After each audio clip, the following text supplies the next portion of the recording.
Sveiki visi, kaip matote, šiandien kuriu savo naują video. Sveiki, čia aš Vėjavaikis. Šiandien žaidžiame naują Minecraft epizodą. Tai ką, už ką sėdit? Sveiki visi. Ir...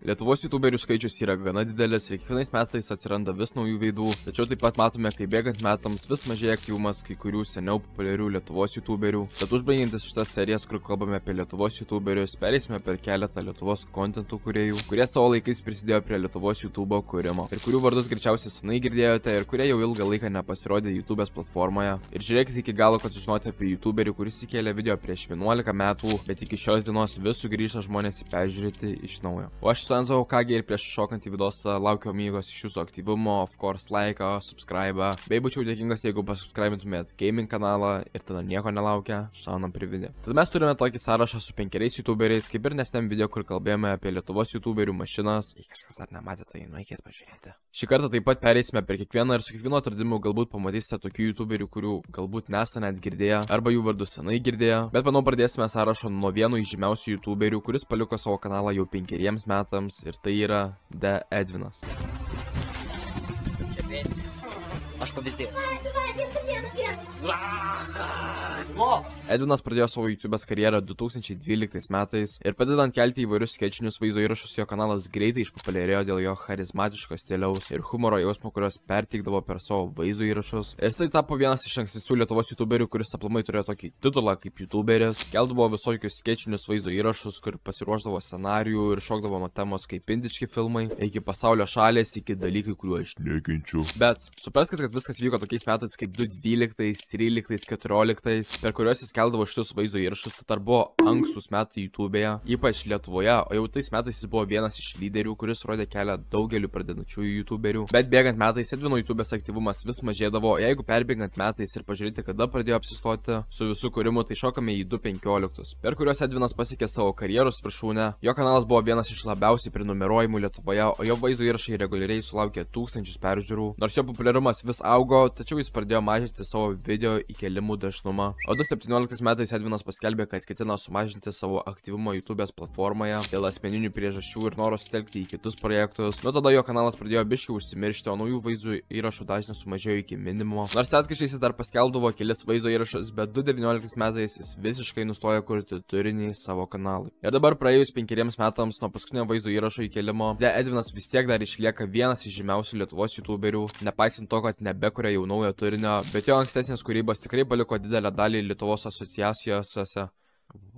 Bet jo ankstesnės kūrybos tikrai paliko didelę dalį Lietuvoje su asociacija su ankstyvų YouTube'u, bet jo toks pasirinkimas buvo dėl noro skirti laiko kitiems projektams, kuriems greičiausiai su laiku pajauti didesnę trauką negu vaizdo įrašų kėlimų. Ir dabar, kiek suprantu, jisai Amerikoje toliau tęsia kaip ir savo montavimo kelią, bet jei norit sužinoti detalesnę istoriją jo dingimo, siūlau pažiūrėti Vestro video, kuriame supasakos, o mes toliau šokame prie antrojo YouTuberio, kuris buvo dingęs iš YouTube'ės platformos ilgam laikui, bet po ilgojo laikotarpio netgi bandė padaryti sugrįžimą, bet gavosi viskas nelabai sėkmingai ir tai yra YouTuberis vardu Lukas T. Lukas panašiai kaip Edvinas keldavo vlogo tipo vaizdo įrašus, nors jų turinys šiek tiek skirdavosi, bet apie tai pakalbėsiu biški vėliau. Tačiau savo pirmąjį vaizdo įrašą jis įkėlė 2016 metais ir greitai pritraukė auditoriją dėl tuo metu išskirtinio turinio. Tačiau kai pradėdamas 2016 metais jie ir liko jo aktyviausi vaizdo įrašų kėlimo metai, nes jau 2017 aktyvumas smarkiai sumažėjo, o 2018 jis įkėlė paskutinį vaizdo įrašą prieš jo dingimą iš YouTube'ės platformos. O jeigu nesate girdėję apie šį kūrėją, trumpai papasakosiu, kaip per 1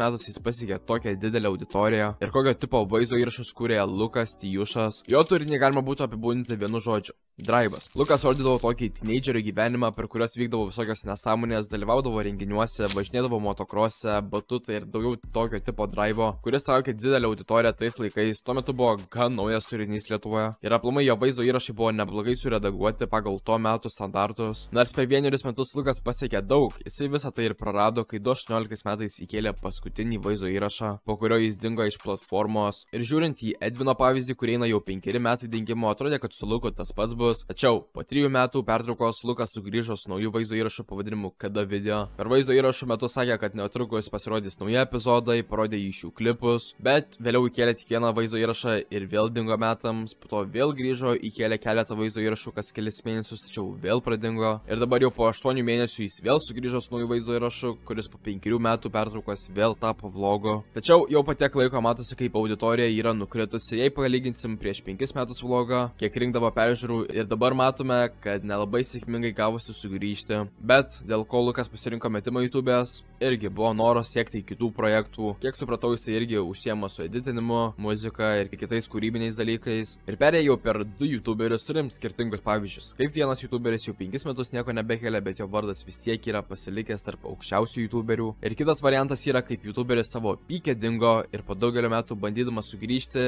sėkmė antrą kartą nepasikartojo. O mano trečiasis YouTuberis sąraše irgi skirtingas variantas, kuriame YouTuberis irgi savo laiku pasiekė didelę auditoriją ir po ilgojo laiko netgi niekur nedingo, kaip tik tęsė vaizdo įrašų kūrybą, tačiau kažkurio momentu viskas sukrito ir žmonės pradėjo užmirštinėti YouTuberį vardu Vėjavaikį. Vėjavaikis, kitaip Gediminas, pradėjo savo YouTube'ės karjerą tokiais ankstyviais metais kaip 20-ais, keldamas įvairius gaming vaizdo įrašus ir dar tik bandantis visą šitą naują dalyką pavadinimu YouTube'ą. Tad tik 2012 metais jam pradėjo viskas įsivažiuoti, pradėjęs Minecraft'o serijas pavadinimu Vėjavaikio chata, per kurias rinkdavo didelės peržiūros ir keldavo savo auditoriją, ir toliau pratesantis gaming vidosų kelimą augino didelę auditoriją ir laiku bėgant realiai vaizdo įrašai ir jų tematika išliko ta pati - gamingas. Nors karts nuo karto būdavo vlogai ar kokie reviewai, tačiau pagrindas kanalo nesikeitė, tad man nėra tikslo eiti per kiekvienus metus ir nagrinėti, tačiau dėl ko tai viskas nukrito Vėjavaikiui ir kaip jisai iškrito iš viso akiračio, manau galim paprasčiausiai greitai permesti akį į kanalą ir jo vaizdo įrašus metams bėgant matome, kad pats kontentas išliko tas pats ir nebuvo jokių, kaip sakant, inovacijų, plus jis taip anksti pradėjo savo kanalą ir taip ilgai daręs jau kontentą ir tuo pačiu didžiausia dalis auditorijos buvo mažesnio amžiaus žmonės, tad paprasčiausiai jie užaugo. Vėjavaikio auditorija su laiku užaugo, interesai keitėsi, tuo pačiu Vėjavaikio interesai keitėsi, pradėjo dalyvauti Pildi grupėje, o su tuo atidėdavo kanalą į antrąjį planą. Ir manau didžiausia problema buvo nesikeitimas, kuris ir pražudė kanalą, nes taip pažiūrėjus išlaikyti žmonių interesą 14 metų labai tikrai yra sunkus dalykas. O dabar jau 2 mėnesiai kaip yra neįkėlęs naujo vaizdo įrašo ir jau žmonės į komentarus rašinėja dėkui už vaikystę. Tad, kaip jau sakiau, auditorija tiesiog užaugo. Ir jau mums 3 YouTuberiais gilyn, šokant prieš paskutinį YouTuberį, kuris papildė vaikystę daugeliu vaikų. Noriu greitai apžiūrėti tokį YouTuberį, kuris taipogi senais laikais būdavo aktyvus. Nors jisai iš šitų YouTuberių sąraše yra mažiausias, bet man asmeniškai yra įsimintiniausias. Ir tai yra Minecraft'o YouTuberis vardu Ignelis. Ignelis pradėjęs YouTube'ą 2013 metais, išleido savo pirmasis Minecraft'o serijas, kurios buvo labai sėkmingos. Ir tais laikais Minecraft'as buvo tiesiog vienas iš geriausių kontentų, kurį visi vaikai norėjo žiūrėti. Ir aplamai pats Minecraft'as buvo labai didelis tuo momentu. Daugelis pradėjo savo vaizdo įrašų kūrimą nuo Minecraft'o ir Ignelio kanalas buvo apie tai. Keldamas Minecraft'o vidosus surinko nelabai didelę auditoriją, bet labai ištikimą, nes jau praėjus 6 metams nekelimo vis tiek atsiranda sugrįžtančių žmonių ant senų vaizdo įrašų, rašantis nostalgiją, padarai mano vaikystę ir panašiai. Nors jau daugelį metų Ignas nebekelia nieko, bet vis tiek retkarčiais pasižiūri į komentarus, tiek būna kažką parašo po jais arba tiesiog palaikina komentarą. Tad jisai buvo labiau toksai local YouTuberis, kur mažesnė dalis jį žinojo. Manau, kad daugelis iš jūsų net nesate girdėję apie jį, bet tam laikui kontentas buvo labai geras. Ir kai vaizdo įrašas yra pavadintas YouTuberiai, apie kuriuos pamiršo, Ignelis irgi paliko YouTube'ą. Greičiausiai po tiek laiko jisai užaugo nuo kūrimo, nes kai tik pradėjo dar buvo vaikas. Ir dėl ko norėjau palikti Ignelį prieš paskutinį sąrašą, nes paskutinis YouTuberis taipogi buvo Ignelio kolega pagal žaidimą.